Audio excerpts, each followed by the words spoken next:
iyong dalawang kapatid.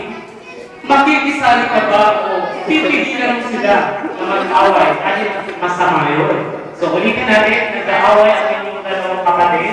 May kapatid ka ba, ate? So nag-aaway sila. Makikisali ka ba sa away nila o pipigilan mo sila, ate?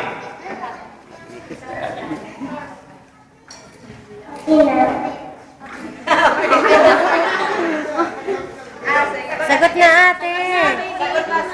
Sagutan mo. Pipigilan mo ba o away ka rin?